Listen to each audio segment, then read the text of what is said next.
Salut à tous, bienvenue sur cette chaîne YouTube. J'ai une tête à faire peur, c'est un truc de ouf. Bienvenue dans cette nouvelle vidéo où c'est une petite vidéo assez courte puisque elle est sponsorisée, je vais mettre qu'elle est sponsorisée pour comme dans la vidéo sur les nettoyants jantes. Je vais lui mettre qu'elle est sponsorisée juste pour qu'on me casse pas la tête. Topdon, une marque que je ne connaissais pas, m'a envoyé donc un outil diagnostic OBD2 qu'on va s'empresser d'aller tester tout de suite, voir ce que ça dit, parce que comme vous le savez sans doute, j'aime beaucoup tout ce qui est tout ce qui touche au calculateur de la voiture, tout ça. Donc ce qu'on va faire, ouais, c'est déjà peut-être l'ouvrir. On va l'ouvrir, on va regarder ce qu'il y a dedans. Et puis on va aller tester, puisque de toute façon la BM elle a toujours un code défaut qui traîne, donc on verra si ça peut le lire. Et puis on verra aussi surtout si ça peut l'effacer et puis de quoi c'est capable. Tout de suite, unboxing. Malheureusement je n'ai qu'un seul bras, donc ça va être un unboxing à une seule main. Bon alors normalement le néon clignote un peu, là ça fait un peu bizarre mais c'est pas grave. Bon, il est déjà l'emballage, franchement, il est quali. En vrai j'aime bien. En vrai, l'emballage est propre. Alors, qu'est-ce que ça nous dit? Ça nous dit quoi? Alors, New Larger Screen for Easier Viewing of New Graphic Data Stream Features. Donc, on a un plus gros écran pour pouvoir voir les graphiques du data stream. Donc, apparemment, on peut faire de l'acquisition de données avec ça. Bon, ensuite il nous dit quoi? Qu'il y a une lumière sur le connecteur pour trouver le port dans la darkness, quoi. Ah oui, ça j'avais vu, ça je l'avais vu, mais je me suis dit attends, qu'est-ce que c'est quoi cette histoire encore? New Easier Software. Donc en gros, on peut brancher l'outil sur l'ordinateur et avoir des mises à jour. Des mises à jour de je sais pas quoi, sachant que c'est les codes, comme vous voyez, c'est les protocoles de base. Donc à mon avis, il n'y aura pas de grande différence entre... je vois pas ce qu'ils peuvent mettre à jour en fait. Le protocole il est écrit quoi, c'est tout. Enfin bref. Sauf si ils ajoutent des nouveaux codes d'erreur, mais on verra quoi. Ensuite, new plug and play interface tool for do it yourself TQs. Bon, en gros, ils disent que c'est facile à utiliser. Bref, Turn off the check engine line, clear code and reset monitors. Oui, j'ai vu qu'on pouvait remettre ça sur la maintenance. Specialized IM readiness button. Ah oui, IM, je sais pas ce qu'il voulait dire par là. Peut-être que la Graphic Data Stream makes le data stream intuitive, compact design. Ok, bon, bref. Et c'est importé par Tiger Zoo. Tiger, ça me dit quelque chose, Tiger. Voilà, donc on va l'ouvrir tout de suite, on va voir ce que ça dit. J'espère qu'il n'y a pas besoin de Schlass. Oh, bah alors, qu'est-ce que c'est que cette boîte? Donc ça s'enlève ou quoi? Ça fait quoi? Ah, on a le manuel qu'il faut pas lire. Ah si, peut-être que dedans ils vont nous dire ça veut dire quoi IM. Bouton de préparation IM. C'est quoi la préparation IM? Donc en gros, ça te fait un tri sur les défauts, enfin pas très bien compris, mais en gros c'est ça. Alors bon, là on a le câble USB pour faire leur mise à jour du futur. Et d'ailleurs bizarre qu'il n'y ait pas de Riesland là, qui m'ait mis ça comme ça, comme un schlag là-dedans. On a donc le port OBD d'assez bonne conception finalement. Ça a l'air assez solide. Avec une lampe intégrée pour bien évidemment trouver notre port OBD quand on sait pas où il est. Et l'outil qui franchement a une petite prise en main assez sympathique. Avec des bulles sur l'écran qu'on va s'empresser de faire de l'ASMR.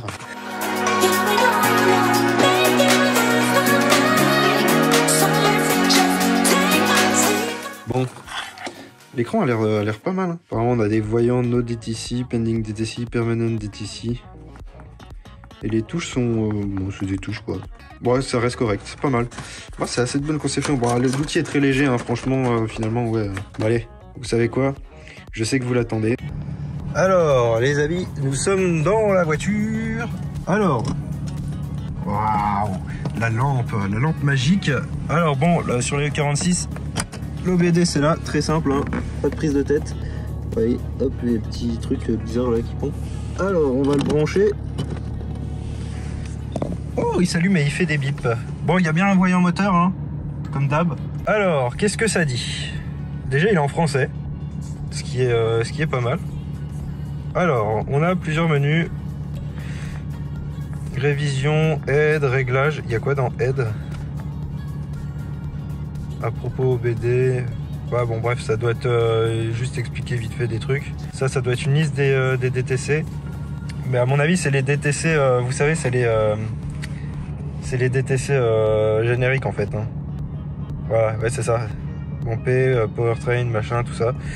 Bref, on va pas aller là. Ce qu'on va faire, c'est... on va lancer un scan. Hein. Oula. Ok, donc ça teste les protocoles.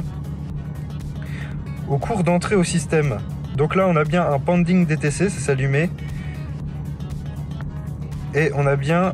Donc après, on a plusieurs trucs, d'accord. Lecture des codes, vas-y, lis les codes. Obtention du DTC supporté. P0401, débit de recyclage des gaz d'échappement insuffisant détecté. Bon, ça c'est la vanne EGR qui a sauté, hein, ça je vous l'avais déjà dit. Il n'y a il n'y a pas de secret. Quand on fait effacer les codes, non, je me suis couru de touche. Quand on fait effacer les codes, je suppose que ça marche. Si on fait effacer le code, vas-y, efface. Hop, bah le voyant est bien dégagé. Nickel. Quand on va dans préparation IM, ça c'est le truc que j'ai pas compris. FU, CCM, Ignition Spark. Il n'y a pas de Spark. C'est un diesel tête de mort. EGR, il la coche en vert. Ah bah, bah nickel. Bon ça faut voir dans le manuel, mais en vrai je sais pas si c'est vraiment utile. Hein, Et DataStream, ça doit être pour voir les articles graphes. Donc là, ça doit être pour faire un petit peu de l'acquisition de données, ça doit pouvoir sortir des petits graphiques. Je vais essayer de vous le montrer vite fait. Enfin, de toute façon, on va faire le tour rapidement, hein, comme je vous ai dit. Hein, c'est un petit truc, un petit dongle OBD en fait. Hein, c'est juste que tous les flux de données... Vas-y, on va mettre tous les flux de la page. Oula.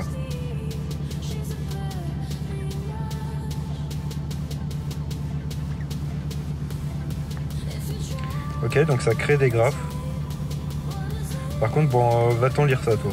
Est-ce que je peux mettre voir les articles graphes et faire un choix des articles graphes?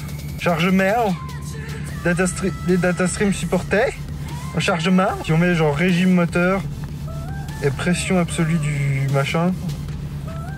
D'accord, donc on peut avoir que deux trucs sur le graphe. Donc là on a le régime moteur qui est 718, 722, 721, 723. Bon, en fait je pense que c'est surtout gadget ça, parce que franchement... Va-t'en lire un truc sur le DataStream, sachant que tu peux pas changer la base temps. Franchement, c'est pas incroyable, mais bon, après peut-être que ça peut servir. Donc là, on a bien une pression à 97 et viens voir si je mets des coups de gaz. Forcément, le régime moteur augmente, la pression a varié un peu. Lui, il est en train de faire du breakdance là, je sais pas ce qui lui arrive. Bon, franchement, c'est un petit peu gadget. Hein. À part lire les codes d'erreur, je vois pas. SCDSO2, à mon avis, ça marchera pas parce que c'est pas supporté. En fait, tout le reste là, ça sera pas supporté sur le véhicule là. Si je fais SCDSO2, il va gueuler normalement. Voilà, pas de test de son de lambda. Surveillance à bord, je sais pas trop ce que c'est. Le véhicule ne supporte pas. Et evap, à mon avis, il y en a pas. Voilà, le test de système évaporable n'est pas supporté. Et info véhicule, on a quoi là-dedans? Ok. Identification de calibration. Ça n'a même pas récupéré le VIN en fait.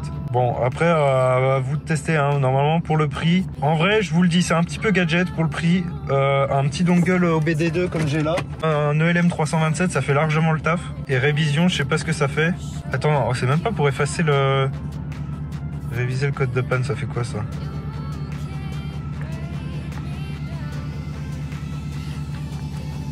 Ah ok, c'est un stockage, donc ça stocke en fait les données. D'accord, donc réviser en fait c'est revoir. Réviser le datastream. Ok, donc ça a enregistré tout ce qu'on a fait jusque là, ok.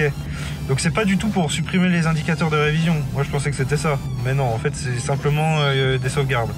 Donc ça doit être, peut-être qu'on doit pouvoir les exporter, je sais pas. Mais bon, bref. Bon, comme je vous ai dit, c'est un petit peu gadget. Pour le prix, orientez-vous vers un ELM327. Ça se trouve, c'est peut-être même basé sur un chip ELM327. Hein, j'en sais rien. Faudrait l'ouvrir. Dites-moi dans les commentaires si vous voulez que je l'ouvre. On fait un petit décortiquage, vu que j'ai un petit peu des petites bases des petites bases là-dedans. Je vous expliquerai peut-être un jour pourquoi, mais dites-moi si vous avez envie de voir ce qu'il y a à l'intérieur. Mais franchement, ouais, orientez-vous vers un dongle LM327 qui marche avec Torque ou avec plein d'autres applis. Et franchement, après, vous choisissez l'appli qui vous va bien. Mais ça ne vaudra jamais les outils constructeurs ou vraiment les outils officiels. Pour BMW par exemple, INPA ou ISTA, je vous mets le lien dans la description vers la vidéo ou le lien en fiche ici. Je vous mets le lien vers la fiche où je vous montre comment installer ISTA. Ça marchera beaucoup mieux. Bon, sur ce, c'était une petite vidéo sur le Artilink 400 de chez Topdon qui nous a été envoyé gracieusement, sans rien nous demander, hein, juste pour faire le test en vidéo. Donc voilà, tout simplement on a fait le test. Il en sort que ça fait globalement, ça fait relativement le taf, mais ça reste un petit peu gadget. Si cette vidéo t'a plu, tu peux t'abonner, liker la vidéo et mettre la cloche aussi. Tout se passe ici. Tu peux liker la vidéo, mettre la cloche pour être averti des prochaines vidéos. Puis on se retrouve très bientôt pour la suite des aventures. Allez, à plus!